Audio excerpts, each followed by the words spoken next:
Hello, and welcome to Chapter 6 of Book 2 on The Big Answer, the single biggest answer to life's biggest questions.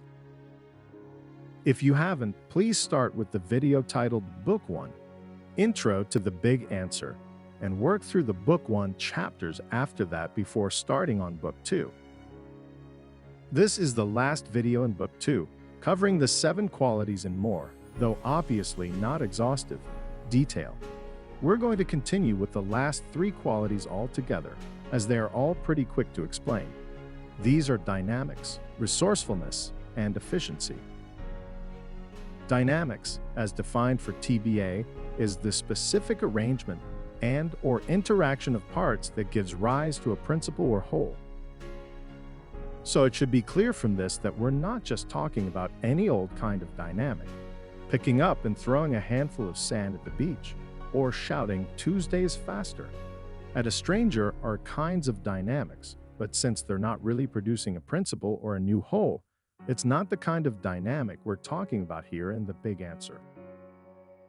Also, this doesn't apply to elementary particles because, by definition, they aren't made of smaller parts, and therefore, there aren't parts that could come together in a specific arrangement or interaction to make the elementary particles. But anything larger than elementary particles, atoms for example, has an existence that is dependent on the dynamic of its parts, as does any dynamic between elementary particles that results in a principle. So we're talking about interactions and arrangements, such as the dynamic between the neurons of your brain that give rise to you, or the dynamic between engine parts that make it functional, or the dynamic of money changing hands in an economy, or the dynamic between people that gives rise to social customs or creates a relationship. If that dynamic started to break down, then the principle or whole the dynamic created would also automatically deteriorate as well. If the dynamic went away entirely, the principle or whole would also cease to exist. If the dynamic between your neurons started to break down, you'd be confused or unable to perform functions well. If it stopped, you would literally no longer exist. Your neurons need both a specific arrangement and a specific interaction to give rise to your consciousness. But some things just need either a specific arrangement or a specific interaction, not both. Brushstrokes of paint that make a painting aren't moving, so they don't interact per se, but they do have a specific arrangement, and if you rearrange them, that painting would deteriorate or be destroyed. Conversely, money in an economy or people in a society don't have to have a specific arrangement in physical space, but they do need to interact in certain ways to make that whole. So they have a specific interaction, but not a specific arrangement. You could talk about the dynamic when referring to a singular dynamic that gives rise to a singular principle, like saying good morning to your family members in the morning, or light bouncing off something giving it its color. Or you can use the term plurally, such as the dynamic of a person or society, in which case you'd be referring to all the dynamics that give rise to that whole. As mentioned, dynamics applies to everything larger than elementary particles and arises from the interaction of those particles, or interactions of emergent wholes, up through higher and higher levels of emergence. Where does the dynamic arise from to create a new whole? At each level of emergence, we're talking about a dynamic between parts that, themselves, have at least the 4 qualities necessary for all things to exist: order, complexity, stability, and distinctiveness. So the interactions will be built upon the principles of the parts and their qualities. Often the minutiae of a dynamic is a lot harder or almost impossible to fully understand or model, but the large-scale, cumulative, average outcome or effect of that dynamic is very understandable and easier to model. This intermediate state between the micro and macro is an area of huge potential for further understanding and is an area where AI could potentially have massive breakthroughs. For example, we understand neurons, we understand people to some degree, but the dynamic between the neurons that gives rise to our consciousness is not well understood at all. We understand DNA and the resulting organism that it codes for, But the cascade of chemical reactions that happen between DNA being red and an octopus or a puppy or a flower popping out is not as well understood. For this reason, I'm very fascinated to see the results of studies in the area of understanding these kinds of dynamics, such as chaos theory. But that's getting far outside the scope of these intro videos. The key takeaways are that we're not just talking about any action, interaction, movement, change, etc. It must be a dynamic that gives rise to a principle or whole. And secondly, the dynamic is objectively necessary for a principle or whole to exist. Moving on, the last two qualities are quite straightforward. Let's look at the quality of resourcefulness. Anytime a dynamic requires some sort of input for it to be sustained, then the whole that the dynamic creates must be able to acquire those resources. Simple, right? As simple as that sounds, it's important to understand that resources can actually apply to a wide range of things. A society needs enough people to fill all the specialized roles that society needs. The societies on the planet right now couldn't exist with only 100 people, for example. Even the modest population decline that's just starting to affect some countries is causing a great deal of concern. A political party needs money and volunteers, yes, but ultimately that is dependent on their ability to get votes. Without votes, people will lose interest in it. It won't attract passionate volunteers or potential candidates or donors, so it will deteriorate and eventually cease to exist.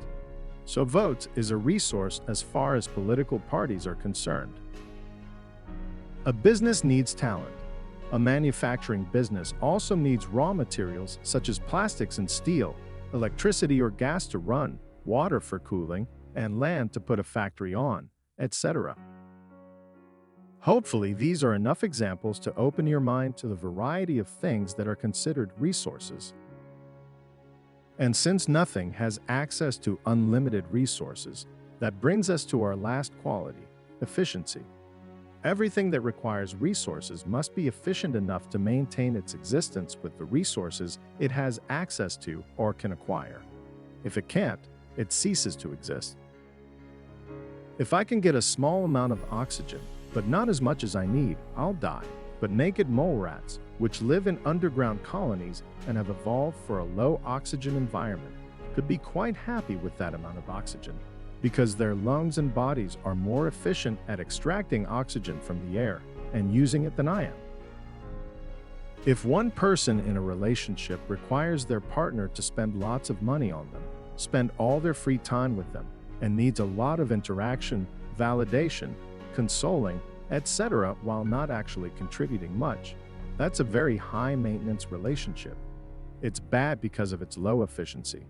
A reduction in the amount of available money, time, or emotional availability of the other partner could spell doom for this relationship. Conversely, a relationship where each person is reasonably self-sufficient, contributes to the life of the other person, shares things like chores and expenses, and makes the time they have together special and deeply bonding, would be a very efficient relationship. Each person gets more than they give. Because each person is contributing, they are able to weather temporary setbacks together better than they could on their own.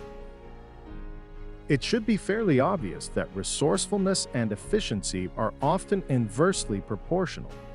If I start making twice as much money, my life could be half as efficient. A more expensive mortgage, car payments, higher utility bills, more expensive food, dining out and traveling, etc. Conversely, if someone becomes more efficient, they downsize, start cooking from scratch, stop traveling as much, get an older vehicle they can pay cash for, etc., then they could potentially make half as much money as they were before and still be fine. As we've done with previous qualities, take a moment to think about all the ways these three qualities would be absolutely necessary for our ancestors, and therefore they would evolve a subjective, instinctual appreciation for them. One of humanity's main competitive advantages over other species is our ability to have highly complex, dynamic social structures. Creating a family or society enabled us to develop specialization of skills and labor, create strategies for hunting and war, allowed for trade, etc. A huge amount of our energy is spent on fostering and managing these dynamics, and the quality of our relationships is one of the largest contributing factors to our happiness, health, and longevity. Resourcefulness and efficiency are pretty obvious ones. We need to be able to acquire the resources we need to survive, and our ancestors had a very limited energy and time budget to acquire them, so efficiency was absolutely necessary.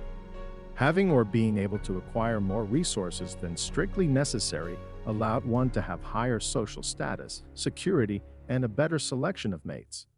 A surplus of efficiency meant that resources could be scarce 1 year and you'd still be okay. If you increase both efficiency and resourcefulness, you increase stability. Yeah, whoa. We're starting to look at how combining qualities can actually reinforce themselves and others, which is exactly what we'll be looking at in Book 3, where we'll examine strategies that pit the qualities against each other or try to enhance only a few while sacrificing others, versus strategies that get all the qualities mutually supporting and enhancing each other. I'll see you there, and in the meantime, do good smart.